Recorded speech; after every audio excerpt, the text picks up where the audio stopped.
UP के मुख्यमंत्री योगी आदित्यनाथ जी को किसी से खुल के प्रसन्नता के साथ मिलते हुए किसी को कोई देखता है तो वो सबका भाव माना, इसके आने से प्रसन्नता हो जाए। वो एक अलग तरह का व्यक्तित्व होता है। माघ मेले में मैं गया था, उनके आश्रम में, और वहाँ की व्यवस्था देखी। 25 से 30,000 लोग प्रतिदिन वहाँ पर प्रसाद ग्रहण कर रहे थे। मैंने उनसे निवेदन किया था कि परम पूजनीय राजेंद्र दास जी महाराज जी आ रहे हैं, आप भी प्रभात जाएंगे तो अच्छा रहेगा। उन्होंने कृपा पूर्वक रखा है, तो सभी का मैं स्वागत करता हूँ। हमारे मंदसौर क्षेत्र के लोकप्रिय विधायक नरेंद्र प्रजापति जी, हमारे क्षेत्र के पूर्व विधायक केपी त्रिपाठी जी, जिनका इस गौवंश वन विहार बनाने में बहुत बड़ा योगदान है। तो केपी जी नहीं होते तो शायद इतना अच्छा ये प्रकल्प का पूरा नहीं हो पाता। भारतीय जनता पार्टी के जिलाध्यक्ष वीरेंद्र गुप्ता जी यहाँ पर पधारे हैं। नगर निगम के स्पीकर वेंकटेश पांडे जी यहाँ पर उपस्थित हैं।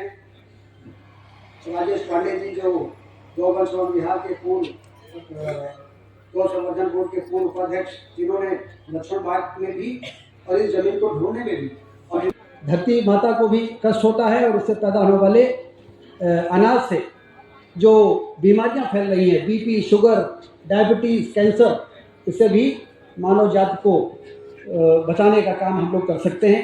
इसलिए एक पवित्र उद्देश्य को लेकर स्थापित इस गौवंश वन विहार में आज हम सारे लोग महाराज जी के मुखार वृंद से गौ कथा और उनके विचार और उनका मार्गदर्शन हम लोग सुनेंगे। अमित अभयराम जी महाराज जी भी यहाँ पर उपस्थित है, जो पूर्ण रूप से पूर्णकालिक होके यहाँ पर में 15,000 गौवंश वहाँ पर हैं वृंदावन में, जो महाराज जी ने वहाँ पर स्थापित की है। उसमें CCTV कैमरे लगे हैं, और एक बार एक गौसेवक ने डंडे से एक गौ माता को हल्का सा मार दिया था, और CCTV में महाराज जी ने उसको देख लिया था, तो उन्होंने उसको वहाँ से सेवा मुक्ति दे दी थी कि गौ माताओं पर डंडा चलाने वाले को हम अपने इस प्रकल्प में नहीं रख सकते। तो अमित अभयराम जी इसी प्रकार से यहाँ पे काम कर रहे हैं। मैंने देखा है जब गौ माता को कष्ट होता है तो इनको कष्ट हो जाता है। इसलिए जगत गुरु मलोट पीठाधीश्वर जी महाराज जी के साक्षात दर्शन को मैं प्रणाम करता हूँ। आज इस पावन मंच पर विराजमान इस क्षेत्र के नहीं, चित्रकूट धाम के और यहाँ रीवा क्षेत्र के सभी सनातन हृदय, सबके हृदय में बसने वाले हमारे जगत गुरु बद्री प्रपन्नाचार्य जी महाराज जी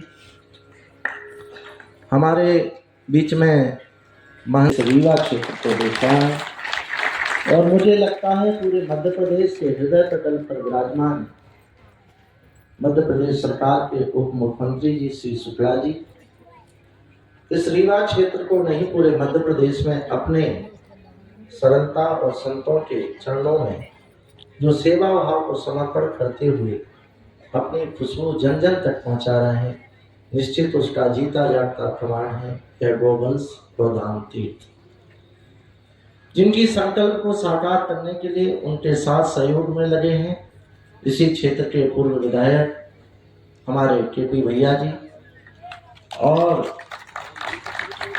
हम सबके लाडले और सभी संतों के हृदय में विराजमान ऐसे महंत श्री सुमनदास जी महाराज, हमारे बुंदेलखंड के लाडले ललितपुर क्षेत्र के महंत श्री गंगादास जी महाराज, उपस्थित सभी कथा मंडप में विराजमान श्रोतागण, संतगण, सबको मेरा सादर जय सिया राम। जाते हैं और भूल क्या जाते हैं जो सच है, और सच क्या है? हमारी गाय, गायत्री और गंगा, जिसको अपने संकल्प में रखना चाहिए उसको हम भुला देते हैं।